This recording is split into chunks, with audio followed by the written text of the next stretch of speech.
is too little salt a hidden link to disease? That's the question we want to ask ourselves today.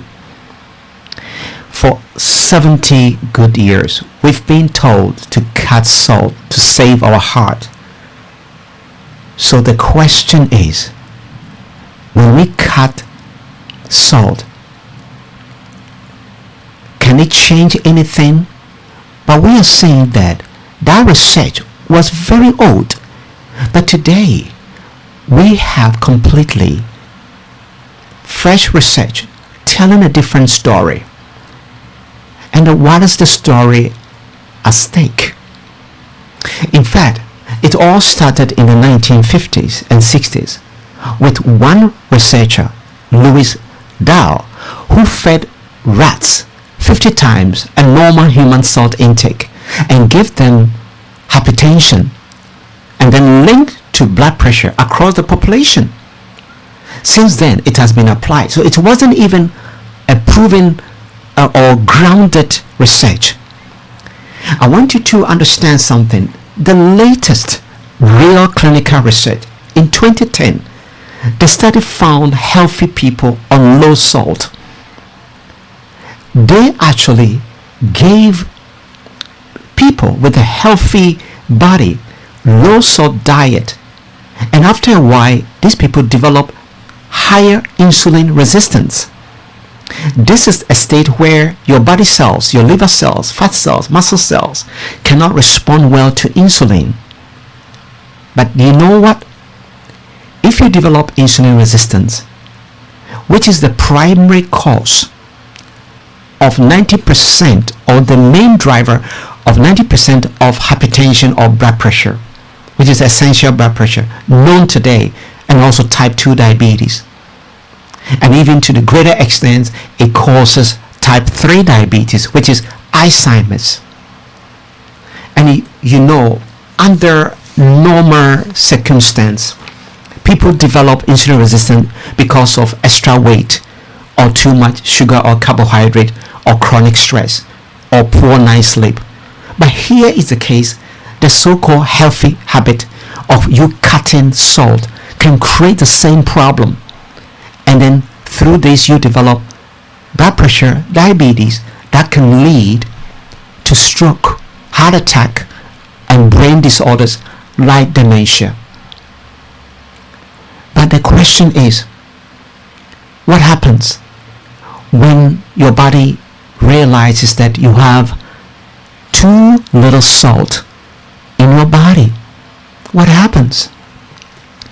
When salt drops too low, your body treats it as a threat and switches on a system called RAAS, renin-angiotensin-aldosterone system. What does it mean? It's your body's emergency brake for holding onto salt, because salt is essential nutrient. In fact, if you have too low salt, a person may die. But unfortunately, when your body triggers the system actually triggers stress hormones like cortisol, adrenaline, which will raise your blood sugar and block insulin. Now that is the road to insulin resistance, which is a very serious metabolic disorder. And metabolic disorder is the fertilizer or the foundation of blood pressure, type 2 diabetes, dementia, and even some forms of cancers. Let's come to this.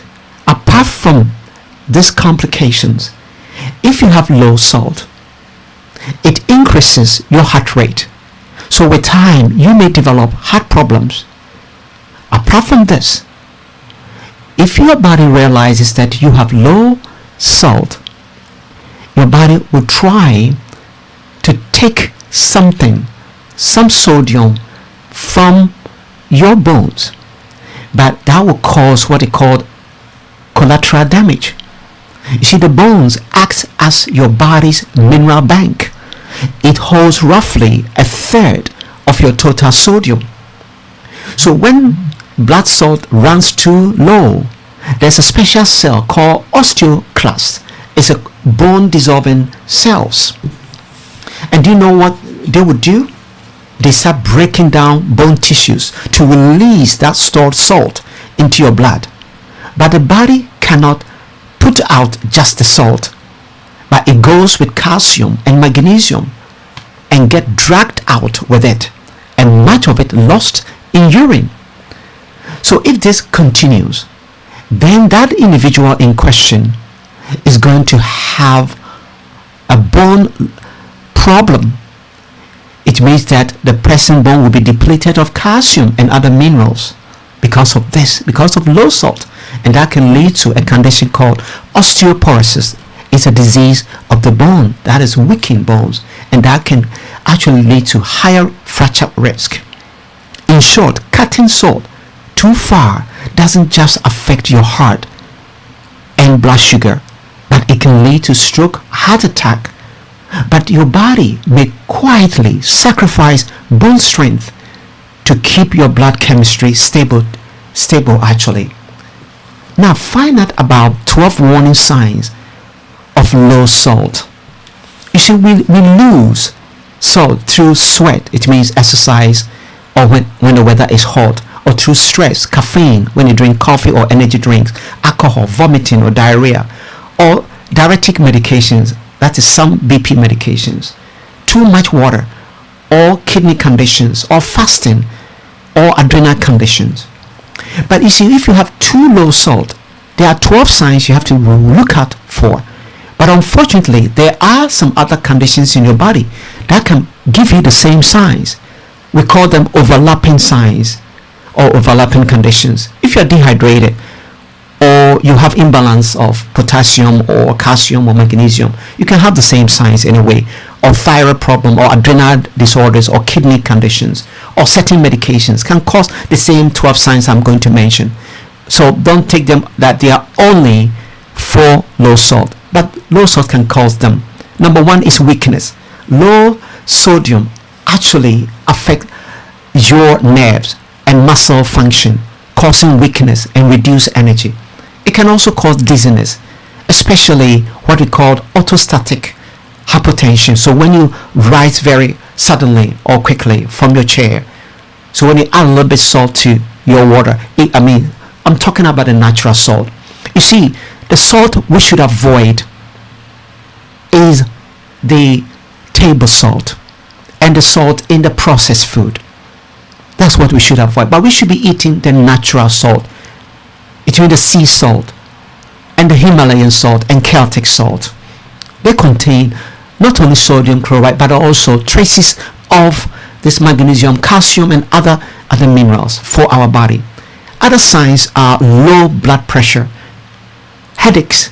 So sometimes if you have headache, you don't just reach out for over-the-counter painkillers, which will kill not only your kidneys but also your heart, liver, and your gut system. Also muscle cramps you may experience, especially at night. Nausea. Low sodium can affect your nervous system to trigger nausea, sometimes even with vomiting. It can also cause confusion or brain fog. You can't think clearly. It can cause low energy all the time, and insomnia. It means inability to sleep at night. Low sodium, when you have that, putting a little bit sodium, or I'm talking about salt, in water and taking it 1 hour before bedtime can solve even your sleeping problems. Just a pinch, not about a half tablespoon, no, just a pinch of it. And what else? Heat intolerance, that you can't stand the sun or heat. It can be low sodium as well. And the last one, poor digestion. You may have low stomach acid because you don't have enough salt in your body, because your body uses chloride. That is the part of the salt that's a chloride to produce stomach acid. Enough stomach acid is important to digest your protein and absorb minerals and vitamins and iron. So beloveds, too little salt in your body can cause indeed diseases.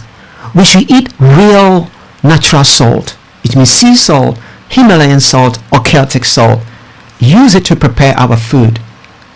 And you should be careful to avoid the table salt, which is only 2 minerals and no other minerals, and cause stiffening of your arteries. and avoid the processed food that also contain dangerous kind of salt. That's what you have to avoid. I believe you have learned something.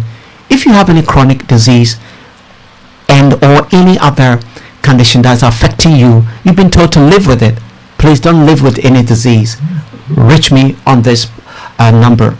If you haven't subscribed to my YouTube channel and you know what I'm doing is useful for you and want to support it, be part of the history and mission, go to my YouTube channel, put in Dr. James Natural Link, Dr. James Natural Link to subscribe and be a blessing. And reach me on this number. Calling outside the UK is +44 738 464 7300. And please subscribe to the YouTube channel and also share the number. Be a blessing.